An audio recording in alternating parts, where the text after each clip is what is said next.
Good morning, everybody. It is JP the Outlaw here to give you my review of NXT March 22nd, 2017.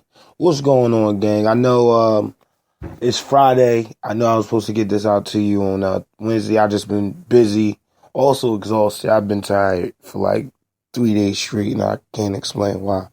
But yeah, so forgive me if this isn't as blockbuster and it's a little lackluster. Forgive me for that. But you know, it's still the voice that makes them moist. Your favorite color commentator, JP the Outlaw. So they open up the show with a promo for the 6-man match that would be later tonight with Roderick Strong, No Way Jose, Todd Dillinger, and Sanity.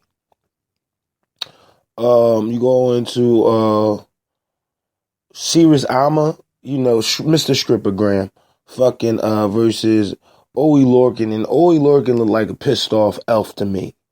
It was a good match. I actually like these two back and forth. Apparently, this match has happened all the way around the world, and for what it's worth, a good match. They blotched a couple of times, but the crowd really fucked this match up.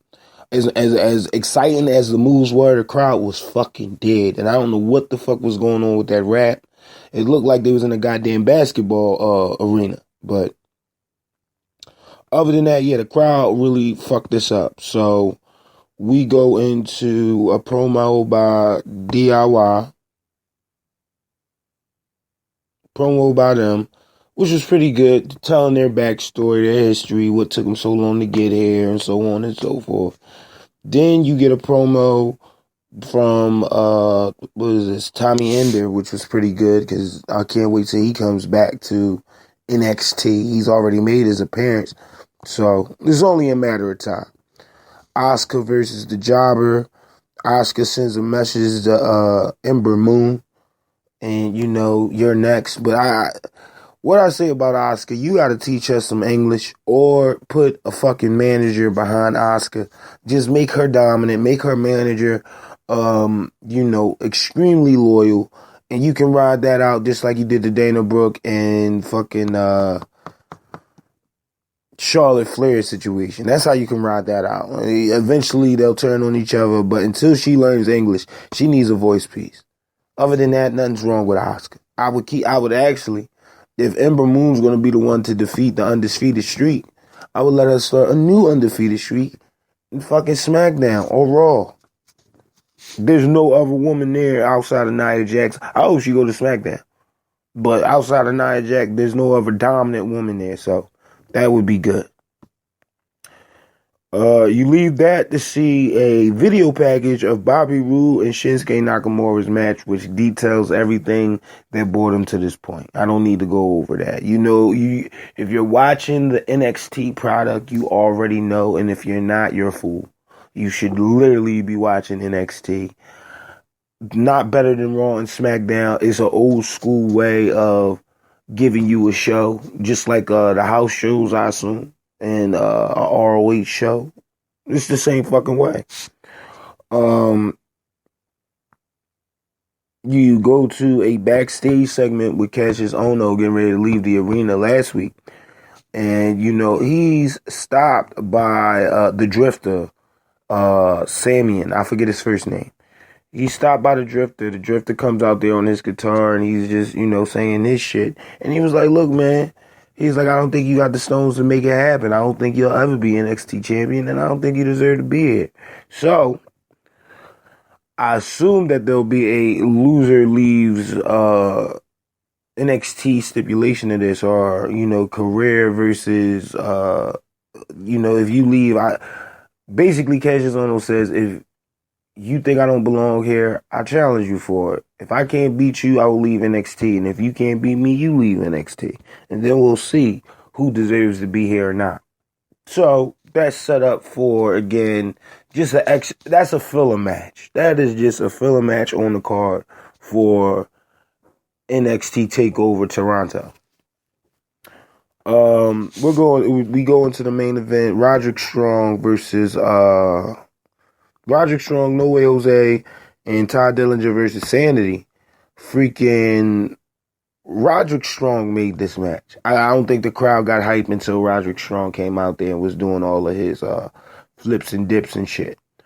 Fucking big fan of Ty Dillinger. I don't know why he's still down in NXT. I think, and again I will report on this when I get my get all my notes together, but I think what they're doing is waiting on this deal with ROH to just literally load up the roster with all of ROH's, people, all of ROH's talent. And once they finish loading that roster up, it's pretty much an overhaul of NXT. Everybody's going to be moved up. Certain people are going to be on certain brands. Certain people are going to have certain titles. But it presents the question with, okay, what the fuck are they doing with, as far as I'm concerned, with England, with the United Kingdom title? Because here you got Tyler Bate, you got fucking Pete Dunne, fucking Trent Seven. What are you doing with these guys, whereas though they can't be on NXT? Fly them out for a couple of days, have them on NXT. The man has been champion for how long? Tyler Bates been champion going on 3 months now, and haven't seen him one fucking time. But this is what these guys need down here in NXT. They need, like, the 6 names I mentioned alone. Fucking Sanity would do great on fucking Raw. You need a group, a massive group that ain't slapstick all the fucking time, like fucking New Day.